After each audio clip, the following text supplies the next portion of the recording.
Hey guys, the balance patch is out. The site is broken and a bunch of things aren't working, but I guess a couple people were able to get in. So I'm just wanted to kind of go through it real quick, kind of give my impressions, my thoughts. I saw a little bit of it. As you can see here, there's like a little bit of snippets of me trying to get here and there, like what the pieces were.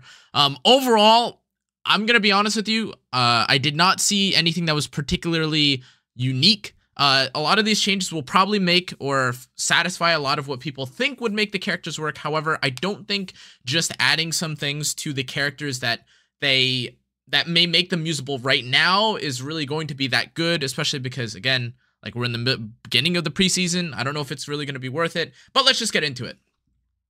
First and foremost, there's a very blurry screenshot of everyone, I guess, that's been buffed. The first character that we have is Judge Cannaaaa. Oh my goodness, I literally cannot read it, and I will try my best to zoom in.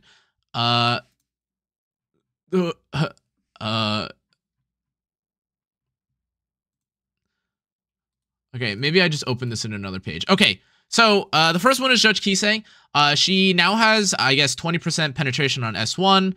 And with her her End of Evil, like the buff that they did it is now that you can soul burn S2 to allow to prevent the enemy team from counterattacking. I guess, or I'm assuming it's a debuff, and it also gives you the opportunity to defense break. Oh, just realized I apologize. 1 second, I was sitting in a Discord call.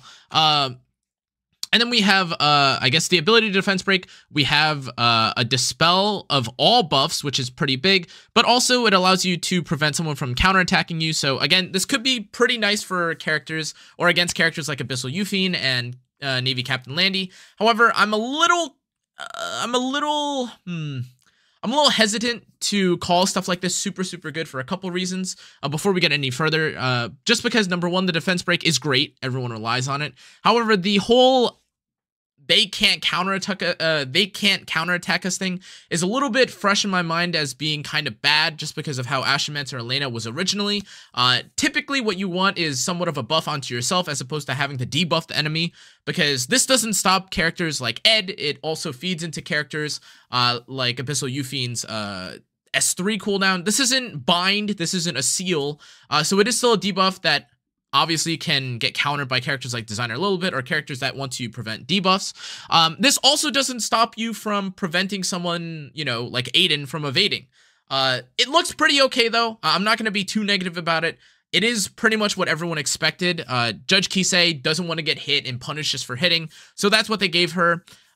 Admittedly, again, I don't want to go too deep into it, but especially with this next part where like you increase skill cooldown, or you increase skill cooldown on everyone, it doesn't make too much sense if you think about it, just because like, again, you would imagine that you might want the invincibility to the caster for 1 turn. Maybe not, though, like at the start or something. I don't know. It feels a little bit weird because like you make them unable to counter you, but also you give them invincibility after you do the thing that could potentially miss and not counter you.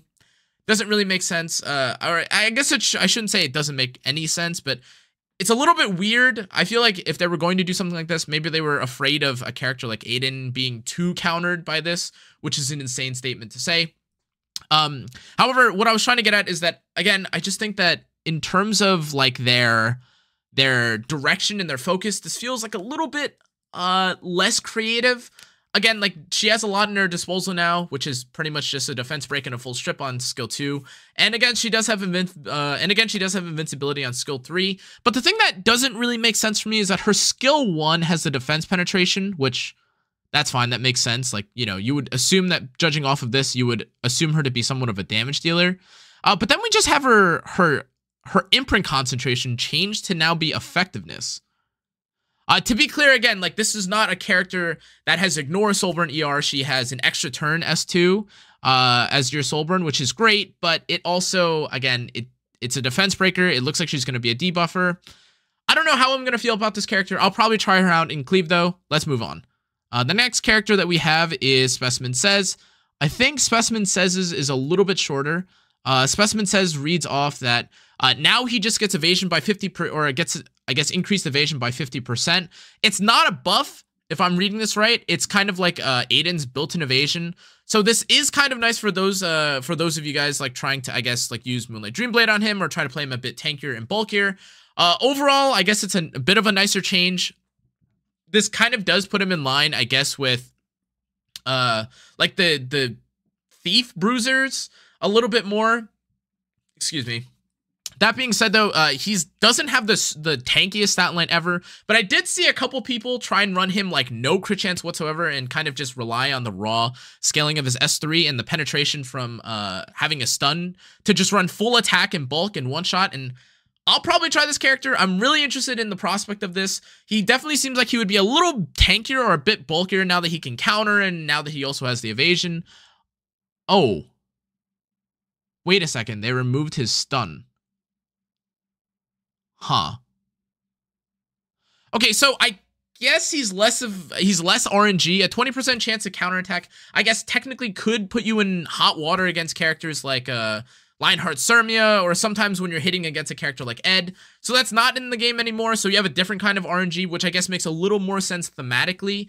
But it kind of makes a little it makes a little less sense in a sense, because now you don't have, I guess, the self-efficiency or the self-sufficiency to stun into S3. Maybe it won't matter, though. Who knows? Moving along, I guess we do have, like, more than one on here. We have Spirit Eye Celine's, who, honestly, this looks okay. Like, a lot of the changes that I'm seeing from these characters are, like, slight, like, quality of life almost buffs. These almost feel like buffs that you kind of just say, like, well, we kind of touched the characters a little bit. And don't get me wrong, like, you could definitely see some of these characters' kits more, like, the cohesion of the kits being improved, or, like, the cohesion of the kits coming together a little bit more, especially with a character like Specimen says. But I don't know if these are quite, like, interesting or good enough to justify people picking them. Again, it is the preseason, so we'll see, and I'll be testing it. The increased attack that you get now from being or having skill 3 does mean that you have more free stat. So I guess in a sense, I guess what they accepted was that Spirit Eye Celine was not bad. And I personally also don't think that Spirit Eye Celine was bad. She's just very niche, or has like a specific niche that she fulfills. And ultimately with her, I guess now being able to absorb or lifestealing on S1, I'm trying to make sure she doesn't like heal on S1, or she didn't heal on S1 before. I could have sworn she did, but she does now, or now she... Oh, Nimble Sword does less damage, but they now allow you to heal some of the damage dealt as, you know, as lifesteal. So between that and I guess like the increased attack that they give her on skill 3, it allows you to, I guess, not invest as much into these, or I guess like the attack stat. Now you may also just be able to run her on speed instead of lifesteal. I think that's kind of the direction that they're headed with this Spirit Eye Celine change. Overall, though, to be honest, guys, I don't think this changes much about her.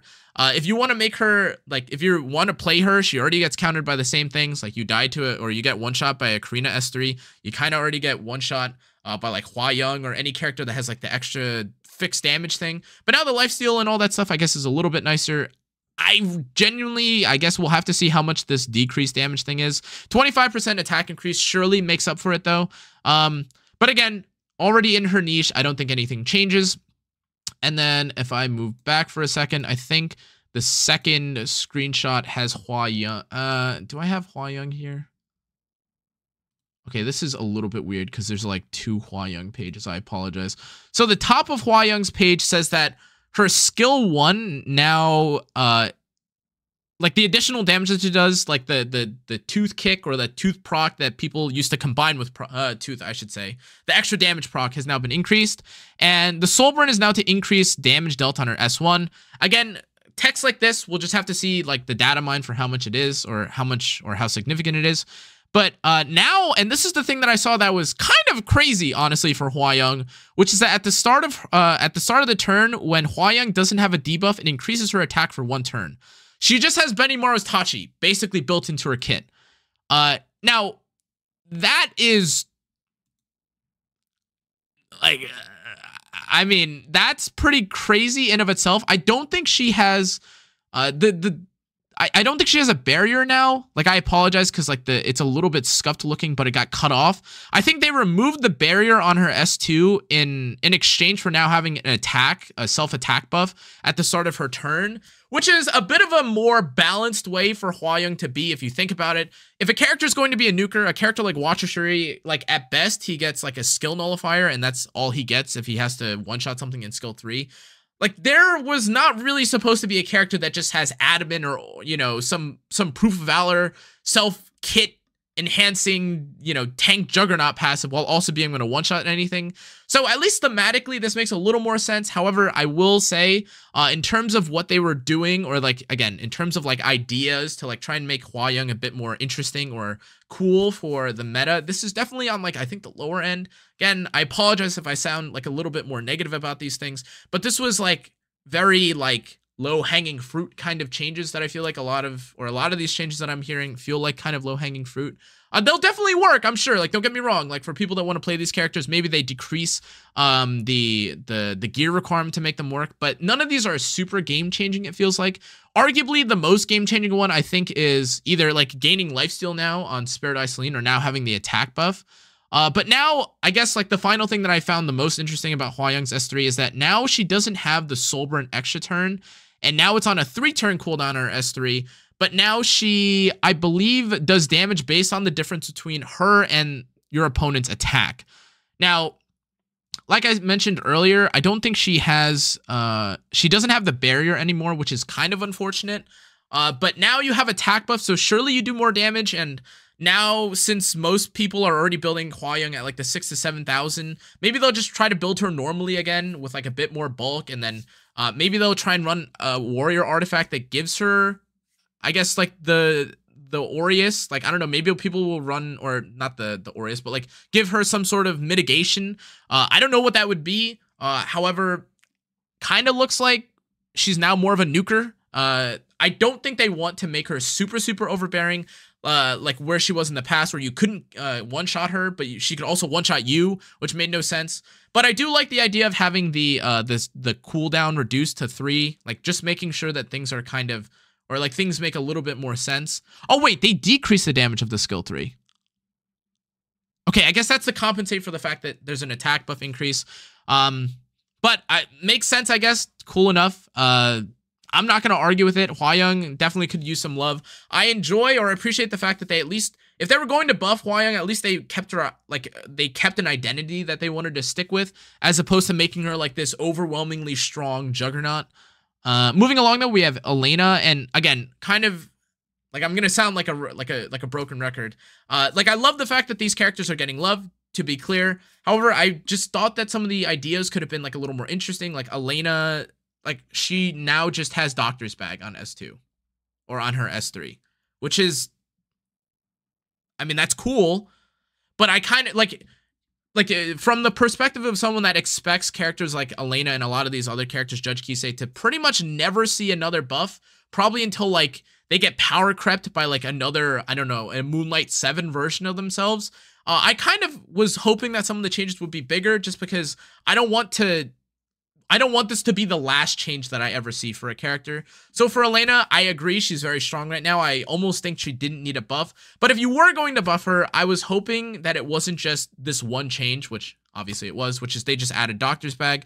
I kind of wanted her to be a little bit more interesting. Like, I don't know, maybe give like team-wide barriers or like a heal, or make her like change her a little bit more to counter AoE characters a little bit more, aside from what she has, like in a more interesting way, to give her a little bit more counterplay, but also make her stronger against her niche. But we have it right now. The Doctor's Bag is cool. Like, that's fine.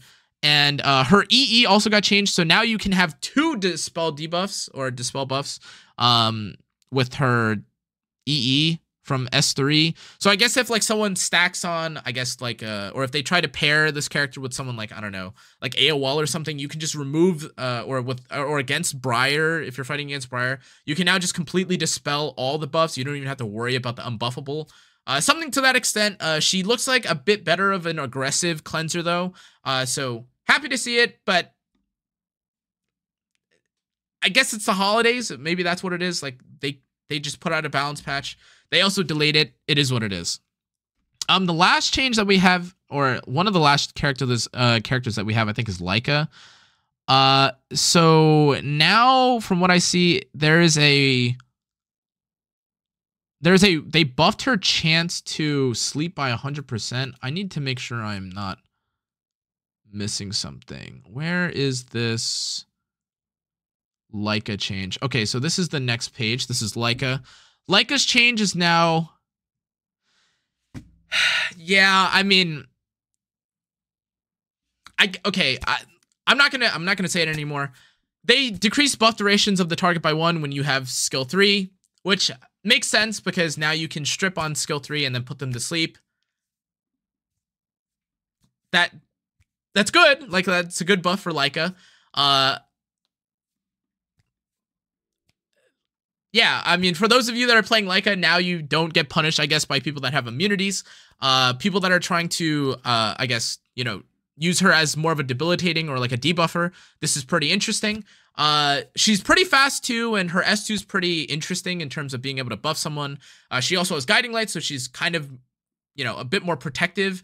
And honestly, depending on what kind of build you want to use on her, I think like Spatial Temporal Fan also gives guiding light to a character if you want to try and do that. And this looks like a decent buff to her. I don't know how much we're going to play her, but a lot of people like picking her when the enemy opponent takes Zeo, so now you get to put everyone to sleep, which is cool. The next character we have is Auxiliary Lots, and let's see. Oh my goodness.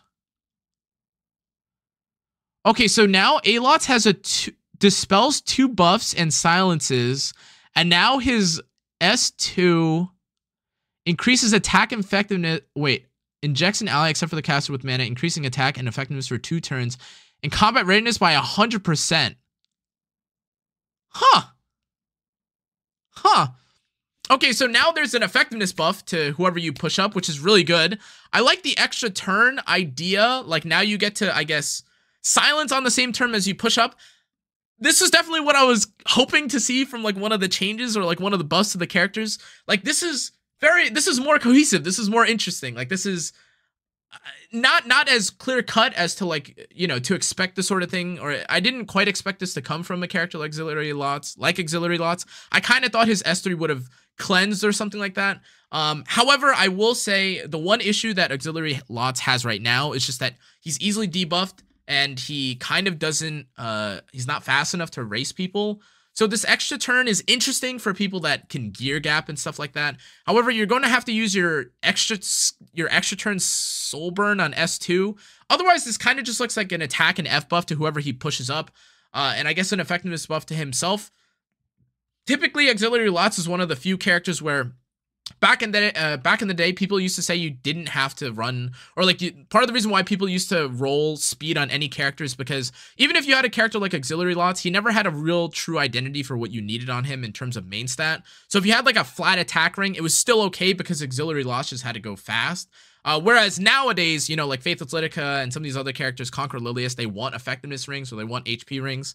So this is kind of the OG, and like I guess now they want to shift him to more of an effectiveness carry or an effectiveness debuffer as opposed to just someone that has no identity and just pushes.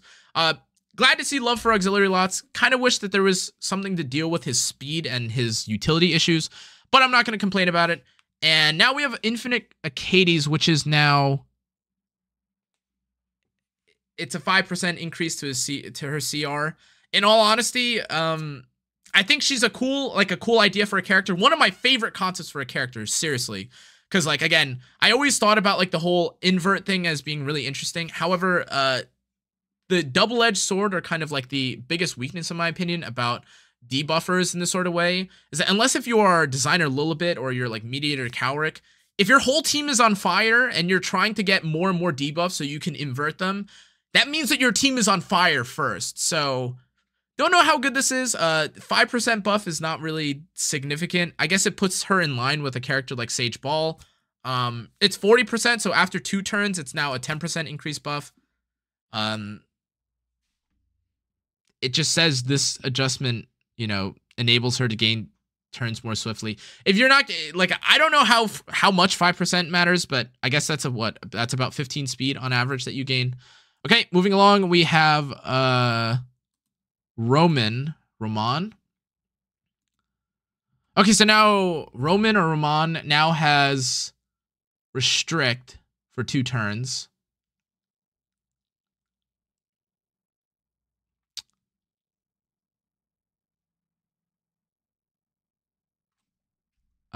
He did. Isn't this like more of a nerf? I'm trying to shoots it. Okay, so you lose the combat readiness and you just do the 2 poison effects. Okay, so now you just poison and you have restrict. I'm assuming that this is probably just going to be for Rift, like the upcoming blue Rift, or like whatever, like the fire Rift, whatever it is, like the Rift where you can only use water units. Otherwise, this makes absolutely no sense, and I'm sure that this is what like the preamble to it is. Montmorency also getting buffed is kind of an indicator. I'm assuming that they're going to be focusing on water Rift upcoming. She now has a 75% chance to put someone to sleep. And yes, okay, so she's been buffed by 5% to now. Okay, so now she has an increased 25% chance to put someone to sleep, which makes no sense. If the new Rift boss is sleepable, that would be absolutely bonkers and pretty much unprecedented for an elite or boss monster. I'm assuming that's not going to be the case. But the 5% decrease, or the 5% increase in damage reduction is pretty nice, not even just for Rift, but also just, you know, for people that are trying to use her for Wyvern. She's never really in danger of getting one-shot anyways, or getting super, super low fatal anyways, so this feels a little bit of a nonsensical buff. It's nice, I guess, but Angelic Montmorency is already using triple HP set. A weird character to be on here for sure, but I'll take it. 25% increased chance. I guess it also helps people that are trying to do Abyss. And now Circus Fantasia increases crit chance? Are there even any warriors that want effectiveness and crit chance? The only character I can think of that comes to mind for this change is Euphine, like green Euphine if you're pairing her with Zeo. But I don't think most characters do this. Like, I'm trying to think, are there any? This is such an odd change. I'm like just trying to, I apologize. I'm just like sitting here. Maybe this is usable on Abigail? Maybe that's who they were trying to use this on? Maybe Ken, I guess Ken doesn't really need it. Oh, maybe what this is supposed to be for is for like Sigrid, like some of the for some of the warriors that are supposed to be used in PvE, like if you're trying to land like Death Break or your debuffs, like maybe use this on Sigrid now, like maybe that's a little bit more usable. Otherwise, I don't really think there's a single character in the game that needs effectiveness and crit chance like this. Maybe Clarissa? But I don't think it's Clarissa. Well, in any case, I mean, it's a buff. I'll take the 50% crit chance. I guess my Conqueror Lilies has an increased chance to crit now. And now the change to Manica of Control is now that you just gain 15% hit. Okay, I was kind of thinking that this might have made more sense. Like, this is something that I thought I was joking about earlier.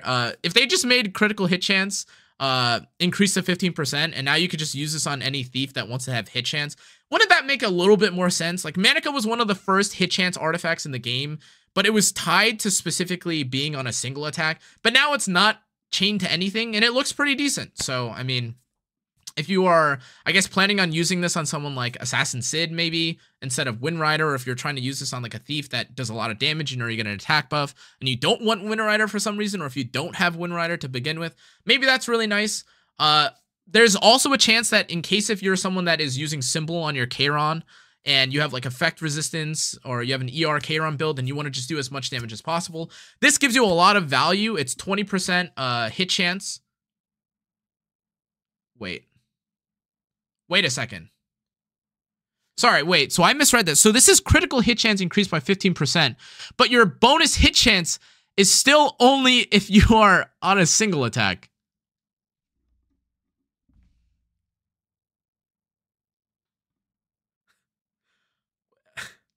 What? Okay. I mean, I guess that are they afraid? Like, even if this had not been, even if the Manica of Control change had been what I thought it was in the past, does that even change anything? Like, they just made it a little less useful. I guess they were afraid of maybe having Portrait of the Savior, or like Symbol of Unity, or Prelude to the Savior, or whatever it's called, being a little bit worse. it's unconditional crit chance now, but I guess you don't get the hit chance in case you're trying to use it on like Aiden or something. So I guess if you're playing Ran or something, you're not going to use it anymore on Manica of Control. Apologies, but that's just how it is. So keep your Rans on Symbol of Unity if you're trying to hit Ran, or if you're trying to hit Aiden, I guess. Otherwise, I mean, this is a decent change. It's just free crit chance, or it's now freer crit chance, or more less restrictive crit chance. And finally, I guess we have Secret Tree Branch. This now, after attacking, increases combat readiness of the caster and ally, except for the... Okay, so now this doesn't have to be a basic skill, and it also increases the CR push, or the combat readiness of the caster and the highest attack character. This could be pretty interesting. It says after attacking, so I'm assuming it has to be a non-attack skill, or it has to be it cannot be a non-attack skill is what I meant to say. This is kind of interesting. The 30 effectiveness I feel like is kind of only used, or nowadays, if you're a Soul Weaver, the only characters that really kind of want this are, I guess, characters like Death Dealer Ray and maybe Sharoon herself. I think you could maybe make an argument if you're trying to run a bit more effectiveness on, I don't know, Shuno or something to maybe use this. But in general, since you have to be a character that hits or doesn't attack against the enemy, it's a bit more niche. That doesn't really do anything. I think the people that are going to use Sacred Tree Branch will use it already, which is Sharoon. Now you just get it on S3. But overall, guys, I guess like the long story, or like the long end, the short end of it is that I think a lot of these changes, with the exception of maybe, honestly, with the exception of maybe auxiliary lots, I feel like a lot of these changes are very, very, very, like, I mean, there were changes that I guess people were asking for, but I didn't know for sure if these were changes that would make the characters quite usable.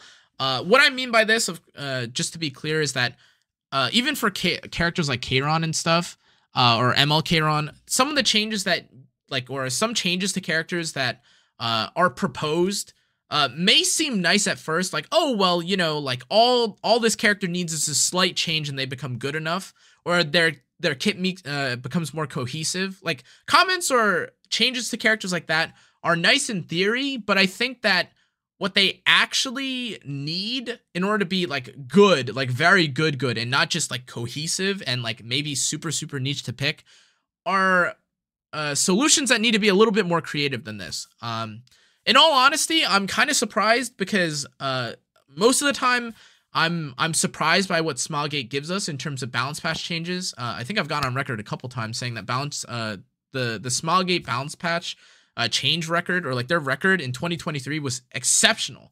Like, they were very interesting, good changes, and how they influence or affect the meta is like completely, you know, up in the air. However, I thought they were really cool. They're very interesting. This does not quite feel the same way. This feels like someone, I guess, was playing like some of these characters like Spirit Eye Celine or whatever, or like Hau Young, and they're like, why don't I have an attack buff right now? Or like, like my Leica S3 should have stripped. Which, again, I understand where they're coming from, but the changes just feel, I don't want to say it's boring, although I think, I don't want to lie to you guys, like, I honestly think a lot of these changes are kind of boring. But I mean, I guess like the Judge Kisei one, and like I guess them trying to thematically change or pivot some of the characters, especially like Hau Young into being kind of like a nuker, is interesting, or it's cool enough. But I wasn't wowed. Some of the, or most of the artifact changes to me kind of make no sense, or they're okay changes at best. Like, I'm not really sure why Circus has crit chance aside from, I guess, Yufine and maybe Sigrid. Nice for beginner players, but I don't think anyone is using Sigrid without Daydream Joker. So like, it is what it is. Anyways, guys, that's going to be it for this balance patch review, though. I apologize. I know this is a bit of a longer one, but they were delayed, and there's like 8 Imgurs that I have to go through. Hopefully by the time that this video comes out, the link is working again. You guys can check it out for yourselves. But let me know what you think of all the changes in the comment section down below. Make sure to like, comment, turn on the notification bell, subscribe. as always, guys, I stream on Twitch and stuff. I'll be talking about this stuff more and later on stream. Hope you guys have a great rest of your days, mornings, evenings, etc. I'll see you guys on the next one. Adios.